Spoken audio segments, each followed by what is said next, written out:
Mga igsoon kasagara sa tuwa kung dunay kumbira, magpista gayon. No? So wala gayoy magpuasa. No? Gani ang uban sa tuwa, mangayo kay ang mga nahibili na to sa balay atong dadan, or ang uban kusa nga magdala og plastic, no? Aron sudlan, no? Ang og pagkaon aron madala usab sa ilaha. No?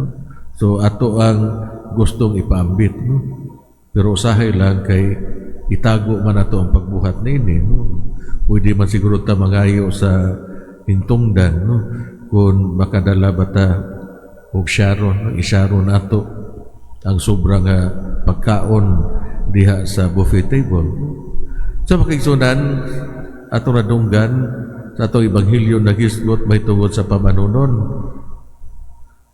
Nga diin sa diha nga nangutana ang mga Pariseo kang Hesus may tungod sa mga itunan nga wala magpuasa sa mga adlaw nga himuon kini.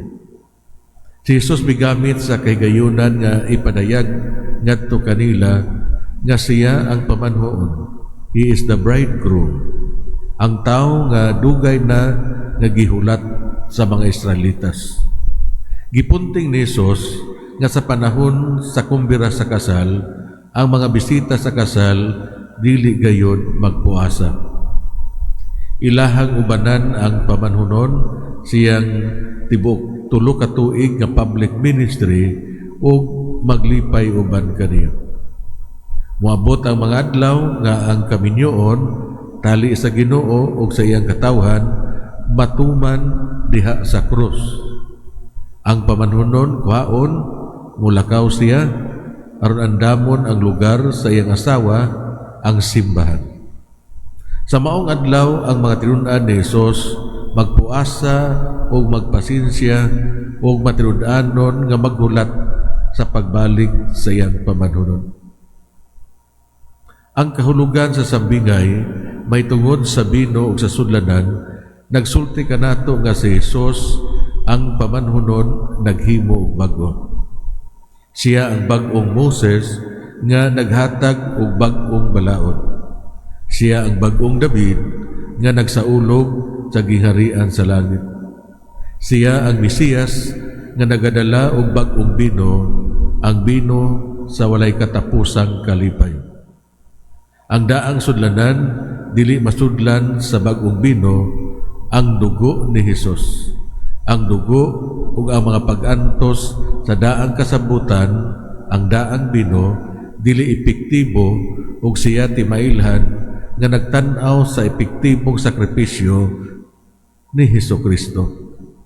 So ang daang bino parihas lang sa unang bino sa kana, maayo. Pero ang bag-ong bino parihas sa ikaduhang bino sa kana, mas labing maayo. Si Jesus nag-imbita sa mga Pariseo nga dugay nang nag-inom sa daang bino, nga ablihan ang ilang kaugalingon ngadto sa katumanan sa daang kasabutan diha siyang pagkatao, ug imnon ang bag-ong bino diha sa bag-ong sudlanan nga iyahang gidala. Ug mao kana makigsunan, mangayo kitag panabang sa tuang mahal nga birhen sa Rigla nga ablihan ang atong mga unahuna o kasing-kasing sa bag-ong paagi sa kinabuhi nga atong nadawat sa bunyag. Ug mangutana kita sa itong kaugalingon, tinuod ba akong nagpuyo uban sa kalipay sa pagkahibalo nga si Jesus nagdala og kaluwasan sa kalibutan? Ako abang gipaambit kining kalipay nga mao ang bunga sa gugmang putli ngadto sa uban. May nagpalihog para sa katalingbanong pagabot.